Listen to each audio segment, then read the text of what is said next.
I'm John Heilemann. With all due respect to Mike Barnicle, like it or not, old man, you're stuck here for one more show. That's why you stole my walker.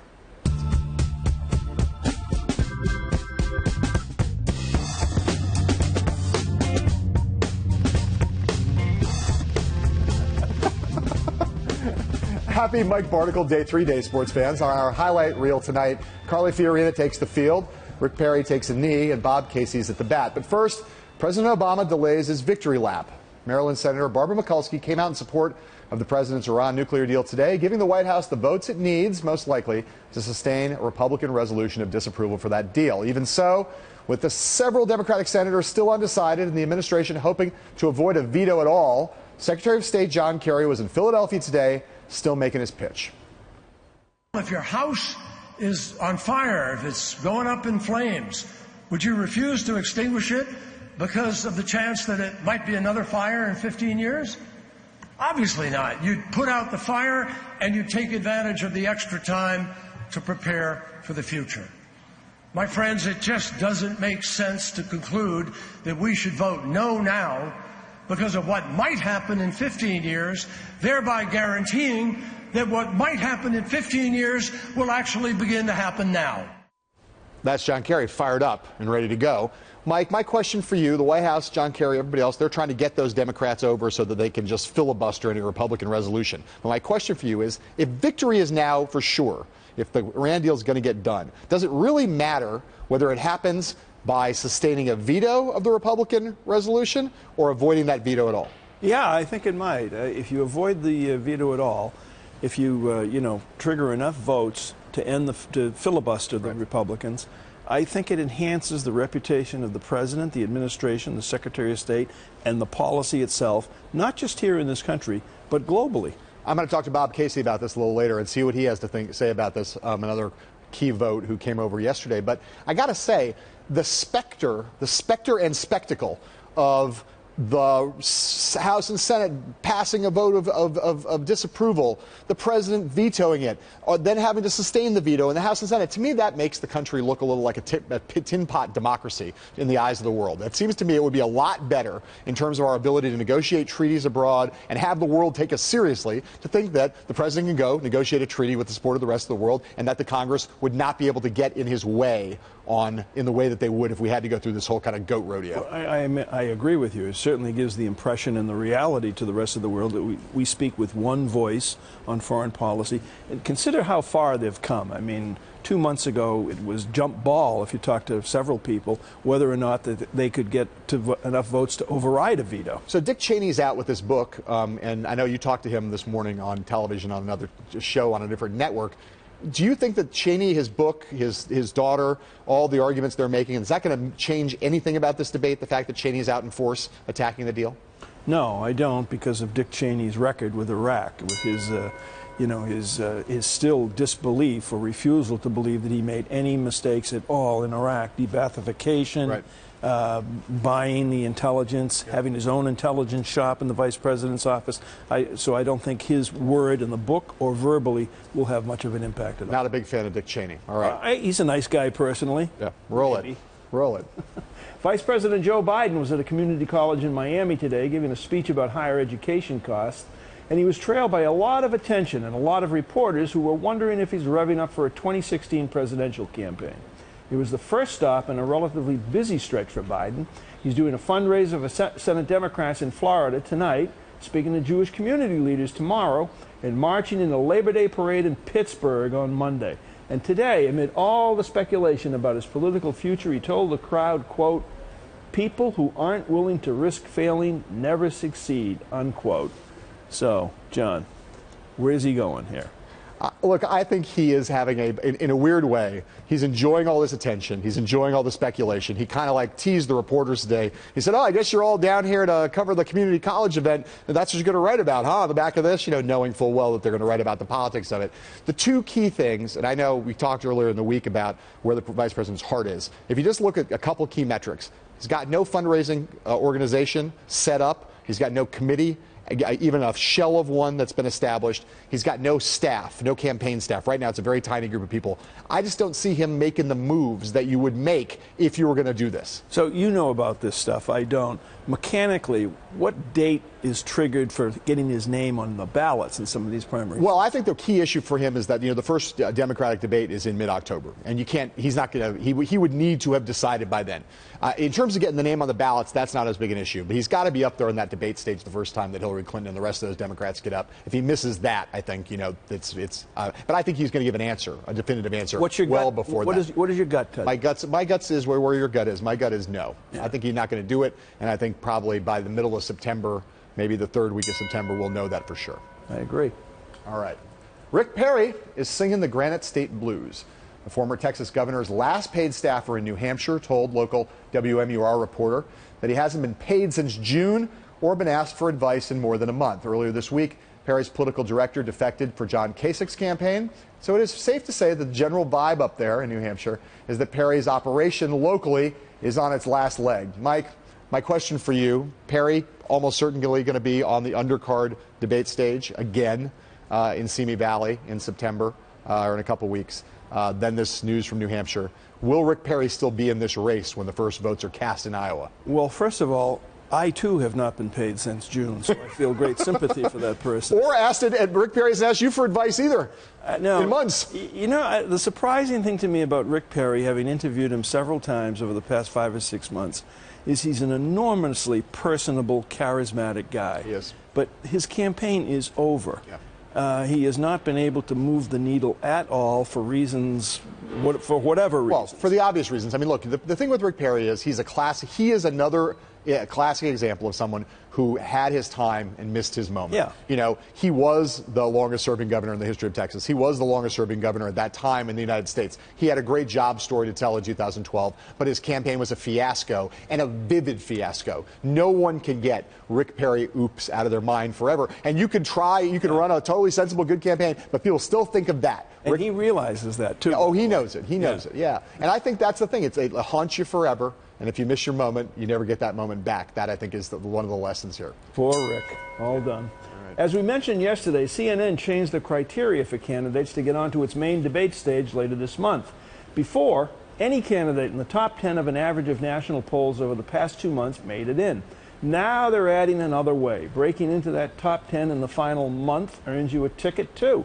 That's good news for Carly Fiorina, who has only recently seen a surge in support.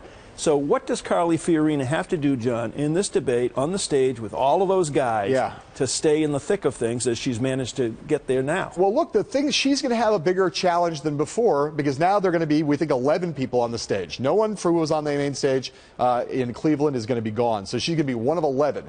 That's a very short amounts of time for people to speak. Big challenge there, but she is going to be she's going to be the only woman. And I really think that someone is going to, in this debate, given all the pressure that's building, someone is going to be the person who takes on Donald Trump, and she could be that person. Yeah, she could be that one. Also, on the big stage with all of those other guys, she does have a pretty good rap. I mean, she seems to a lot of people make sense, and she's articulate and she's direct, which separates her from the governors and the other politicians who are running. That is why she stood out when she was on that undercard debate in Cleveland. But I do think that that all the attention that has been on this question, will Carly make the main stage or not, it really raises the stakes for her. She's got to give another performance that's as good as the one that we saw in that last debate. And I do say, because of where Trump is, I think she is almost the best positioned Republican as the one woman to go after him. Do you think it's still going to be as big a draw in terms of viewers as the first debate? I think it's going to be bigger. Whoa. I think it's going to be bigger. All right. In a New Hampshire Union Leader op-ed today, Hillary Clinton unveiled her plan to address the problem of drug addiction and substance abuse around the country. That plan calls for $7.5 billion in federal funds to help local communities tackle the problem. Meanwhile, Chris Christie released this online video addressing that very same issue.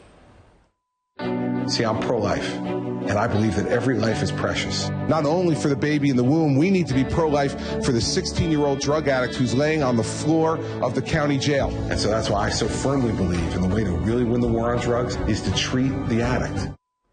Clinton and Christie are not the only candidates talking about drugs. Jeb Bush, John Kasich, Carly Fiorina, and others are all bringing this issue up on the campaign trail. Mike, my question for you, this is mostly about opiate addiction is what people are mostly concerned about right now. This is not the cocaine or marijuana discussion. It's really about prescription drugs and others. It's become a weird bipartisan thing. Everyone's talking about this now. So why is that? And will it matter politically? Oh, I think it already matters politically greatly around the country, but specifically as far as Chris Christie is concerned and others, the other candidates. Heroin is a huge, huge issue in New Hampshire, in Massachusetts, in other East Coast cities. It's enormously cheap. You can buy heroin now for easier than you can go in and get a McDonald's Big Mac and big fries. It's all over the place. You talk to EMTs in big cities and small cities, the number of overdoses they handle. Emergency room nurses will tell you the overdoses are off the charts. It's a huge, huge issue. Right, and you hear about it, as you point out, up in New Hampshire a lot, and there's a problem with it in a lot of communities in the Midwest too. But if you get this kind of bipartisan view, that's a problem, we have to solve it, we have to do something about it. Where's the political advantage? How do you win that argument in a way that accrues to your benefit politically? Well, I don't know how anybody, I don't really know the Republican field as well as you do, but it's going to cost an enormous sum of money. You need more beds, more treatment facilities. That costs money. They seem to be against spending money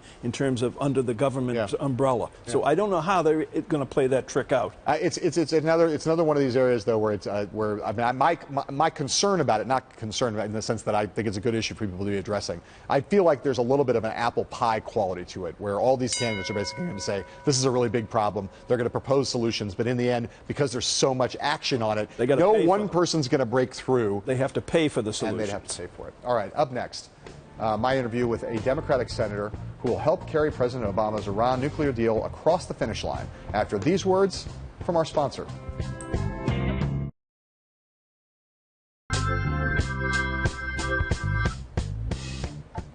As of today, President Obama apparently has the votes he needs in the Senate to make his nuclear deal with Iran a reality. One of those critical votes will come from Pennsylvania Senator Bob Casey, who I spoke with earlier today. I started by asking Casey whether a protracted veto fight would hurt U.S. credibility abroad. Look, I think no matter which way it turns out, or no matter which way the process goes, in the end, if an agreement is in effect, and I think it will, I think ultimately over time that's going to be the most important thing. All the legislative mechanics aren't going to matter much in the light of history. I believe we should get the agreement into effect as rapidly as possible. But the hard part, John, over time is going to be implementation, verification, holding the Iranians accountable for the remarkable testaments or promises they've made. They've made a promise that's ironclad in this agreement, never to have a nuclear weapon. We cannot trust them just based upon that. We have to make sure that they uphold that over not just years, but literally decades. So it's going to be an awful lot of work going forward. But just to be clear and follow up on the previous question, you don't think it's problematic at all in terms of the U.S.'s ability to negotiate international agreements and international treaties to go through what might be a protracted, ugly, partisan fight over a resolution of disapproval, a veto that gets to stand. You don't think that's problematic in terms of the future and how other countries look at their ability to do business with the U.S.? People make an argument that that's going to be terribly problematic. Look, I think in the end, if the agreement goes into effect, the results we obtain or achieve with the agreement will be the measure of the agreement. Let me ask you about two objections that have been raised to the deal. One of them very forcefully by Vice President Cheney and his daughter, who are out with a new book this week. He says that if this agreement goes into effect, it's going to spark an arms race in the Middle East. Are you concerned about that at all?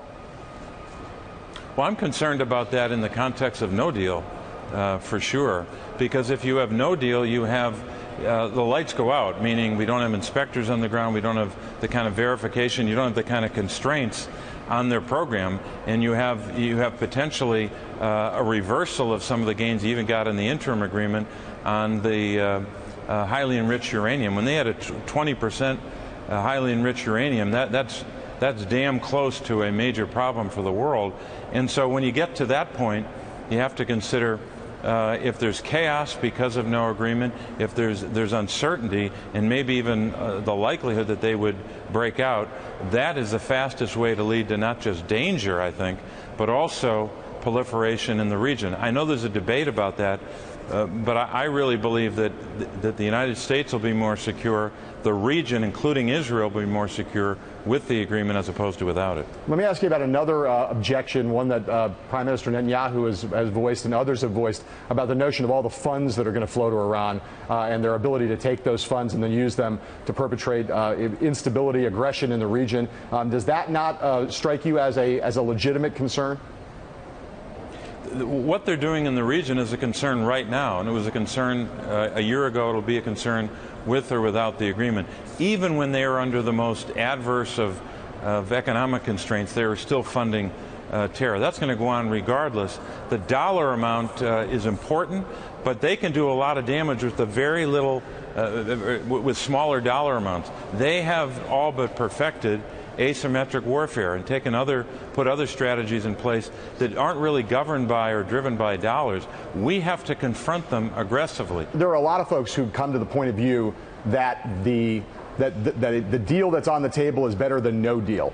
And you seem to have come to that position. I'm curious, though, about whether you have any sense among others, like some others do, that the deal that there should have been a better deal to begin with, and that this deal is flawed. You're willing to accept it with its flaws, but that there was a chance to get a better deal than the deal that you're currently endorsing.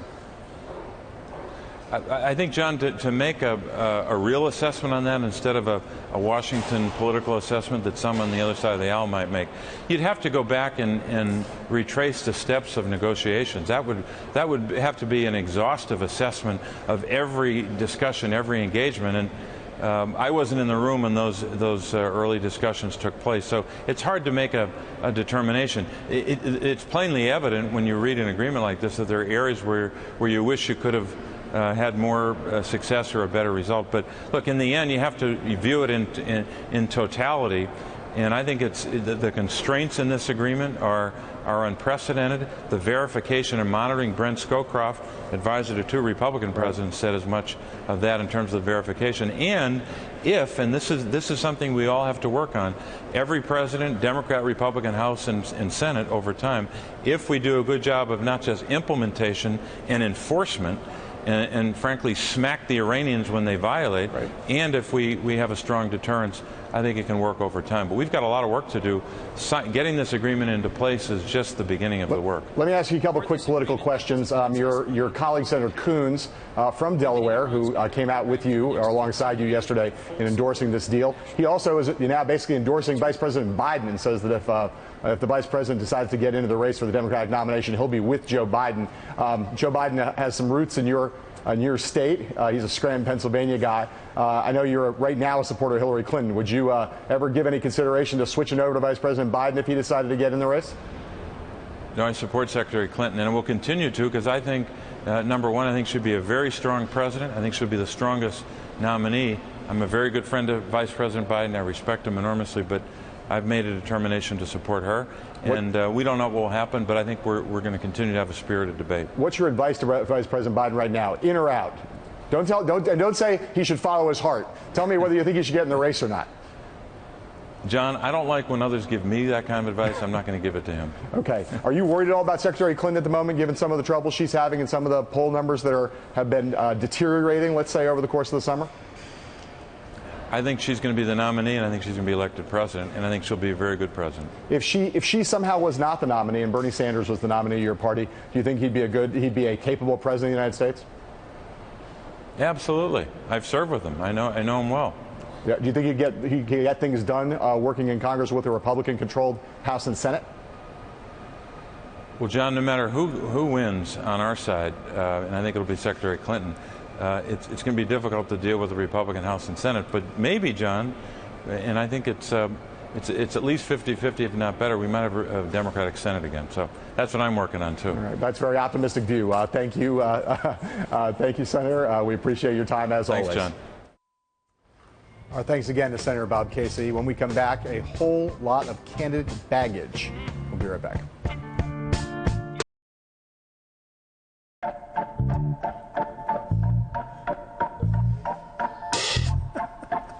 We are back to extract a little final bit of wisdom from the great and glorious. Someone else showing up? Ah, that's really funny, Mike. Okay, here's my question for you. All right. Last night I ran into someone who's following this Republican race very carefully, a very wise, sage figure who was pointing out with some degree of alarm the degree to which the potentially promising Republican nominees have been saddled with a lot of baggage over the course of this summer of Trump. Whether it's been Scott Walker saying extreme things about immigration and Chris Christie saying extreme things about immigration, Marco Rubio finding himself in a position on abortion where he's saying he doesn't accept the exceptions for rape, incest, life of the mother, Jeb Bush even on immigration now, only in favor of a path to legal status rather than a path to citizenship. And this person was dismayed, said, how are we ever going to, we needed to become more inclusive, reach out more after 2012. That's what our postmortem says. That's not what we've done. Who do you think among the Republican runners has accumulated the least baggage and therefore stands as the most viable general election candidate? John Kasich, I would think, given what we know now, but what they've said. The two issues that you mentioned are kind of interesting if you place them in the context of what is about to happen. Right. The Pope is coming to America for the first time, visiting Washington, Philadelphia, and New York City. In an amazing display of what Catholicism is all about 2 days ago, he indicated that parish priests ought to consider giving forgiveness to women who have had an abortion in the past. And this is an extraordinary expression of grace, of forgiveness, of compassion. So I don't know how a candidate like Marco Rubio matches up against what the Pope says, and I don't think you would want to go there. On immigration, any person with any common sense knows immigration, one, is a big issue in this country. Two, there's no way that you can get 11 or 15 million people and deport them. We can't even get across town in New York or Boston. So they know that. And as far as Governor Walker goes, we said the other day, you know, that what is he looking for, the Bricklayers Union endorsement, building a wall across Canada? I totally agree with you about Kasich in terms of baggage. I don't know if he's going to be able to get the Republican nomination, but he has the least baggage in a general election. Just today, Donald Trump, and another incarnation of the Trump-Bush feud, he said, after Governor Bush scolded him in Spanish yesterday, he said that Governor Bush should lead by example and speak English only when he's in America. Yeah. And, you know, that I just think that is part of what's setting the tone and tenor and temperament of this race. And it's drawn everyone into the weeds in a way that I think will be potentially very damaging for that party, especially given the sense that they all had that they had to reach out more after the drubbing they took in 2012. Well, I mean, I agree with you. As they race toward the Trump crowd to try to pick up some of his support, they're going to have to live with it next year. 100% correct. All right. We will be right back. Take those words to the bank. They are wise, as they always are from.